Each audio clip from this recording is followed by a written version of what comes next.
मालिक ने वैसे तो ठोक कर कह दिया कि कामी क्रोधी लालची इनसे भक्ति ना होई, भक्ति करे कोई सूरमा जात वर्ण कुल कोई। आपने कभी विचार किया हो, गुरुदेव हमें सत्संग में विश्वामित्र की कथा सुनाते हैं, मार्कंडेय ऋषि की कथा सुनाते हैं, और क्या बताया गुरुदेव ने कि एक समय विश्वामित्र तपस्या कर रहा था। इंद्र को चिंता हो गई, अब इसकी तपस्या कैसे खंडित की जाए, इसके तप को कैसे खंडित किया जाए। तो सबसे बड़ा जो दाव है इनके पास में, काल के पास में सबसे बड़ा जो चाल है वो है स्त्री, विषय वासना। तो इंद्र ने क्या किया, उर्वशी को भेज दिया। वो आई अर्धनग्न कपड़ों में, डांस करने लगी, अपनी महक छोड़ दी उसने, और विश्वामित्र के आगे अर्धनग्न होकर नाचने लगी। धीरे धीरे विश्वामित्र की आंखें खुल गई। आंखें खुलने के बाद में विश्वामित्र की उसके प्रति आसक्ति हो गई। दोनों ने आपस में प्यार प्रेम किया, शारीरिक संबंध बनाए, और विश्वामित्र ने उससे शादी कर ली। शादी के कुछ वर्ष बीत गए, एक लड़की हो गई। और जब इंद्र ने देख लिया, जब काल ने देख लिया कि विश्वामित्र का तप यानी भक्ति जैसा वो करते थे वो खंडित हो चुकी है, उस समय उसने उस उर्वशी को आज्ञा दी कि अब तू वापस आ जा, तेरा काम पूरा हो गया। तो उर्वशी ने कहा कि ऋषि जी अब मैं चली, मेरा काम पूरा हो गया, ना तू मेरा पति ना मैं तेरी पत्नी, और तू काहे का भगत है, तू काहे का ऋषि जी है। घर छोड़ के निकला था भगवान प्राप्ति के लिए, भगत बना था भगवान के लिए कि मन कर्म आत्मा से मैं पाक और पवित्र रह के भगवान को प्रसन्न करूंगा, और एक औरत के चक्कर में आके तूने अपनी भक्ति बर्बाद कर ली, अपना तप खंडित कर लिया तूने, संभालिए बेटी, और चली गई। अब भाई और बहनों, विश्वामित्र का तप किसने खंडित किया? एक स्त्री ने।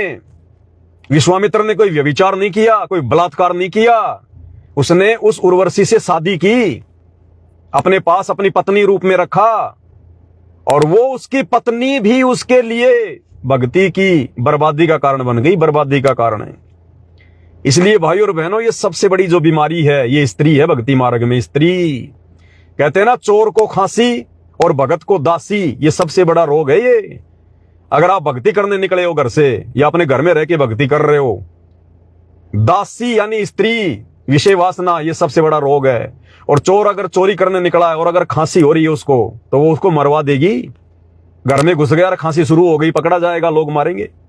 इसी प्रकार भगत है, भक्ति कर रहा है, और औरत के भी संपर्क में है, अपनी या चाहे कोई और की, वो सबसे बड़ी बीमारी है। परमात्मा कहते हैं आग पराई या अपनी, हाथ दिए जल जाए। औरत अपनी या पराई, उसको भोगे सब कुछ जाए। तो ये विश्वामित्र का उदाहरण है। उसने कोई दूसरी स्त्री के साथ में संभोग नहीं किया, उसने शादी करी और उसके साथ शारीरिक संबंध बनाए, और खुद की स्त्री भी उसके लिए काल बन गई, काल। इसी प्रकार जब मार्कंडेय ऋषि बंगाल की खाड़ी में तपस्या कर रहा था, तो काल ने क्या दाव चला, अपनी औरत को भेज दिया, क्योंकि आदमी यही मरता है, यहीं पे सबसे ज्यादा भक्ति का नाश यही होता है। इसलिए भाई और बहनों, परमात्मा अपने मुख से नहीं कहेंगे कि बच्चों तुम रमेणी मत करो, तुम शादी मत करो। गुरुजी नहीं कहेंगे, क्योंकि गुरुजी ने उधर काल को भी तो वरदान दे रखा है कि तू रोजाना 1 लाख स्त्री पुरुष खाएगा। तो गुरुजी अगर मना कर देंगे कि कोई शादी नहीं करेगा, बच्चे पैदा नहीं करेगा, ये तो काल का जाल है, तो फिर काल के लिए बच्चे कहां से पैदा होंगे? इसलिए भगवान ने तो बैलेंस बना के चलना पड़ता है। इसलिए परमात्मा संकेतों में बात करेगा, और संकेतों में तो छोड़ो, गुरुदेव ने तो वाणियों में साफ साफ कह ही दिया, कामी क्रोधी लालची इनसे भक्ति ना होए, भक्ति करे कोई शूरमा जात वर्ण कुल खोए। आग पराई अपनी, हाथ दिए जल जाए, नारी पराई अपनी, भोगे सब कुछ जाए। और गुरुदेव कहते हैं भग भोग्या भग उपजय, भग से बचा ना कोई, और जो कोई भग से बचे, भाई भगत कहावे सोई। जिस दिन तुम इस गंदगी से दूर हो जाओगे, तब तो तुम एक भगत कहलाओगे। तो भाई और बहनों, हर चीज को सतगुरु रामपाल जी भगवान खोल के नहीं बताएंगे। इसके लिए तो गुरुदेव ने हम सबको मनुष्य शरीर दिया है, ऊपर से अपना तत्व ज्ञान दे दिया, आशीर्वाद दे दिया। हमने भी चिंतन मनन करना पड़ेगा कि भक्ति मार्ग में कहां हमारे को हानि है, कहां हमारे को फायदा है। तो क्या कह रहे हैं गुरुदेव? सत्य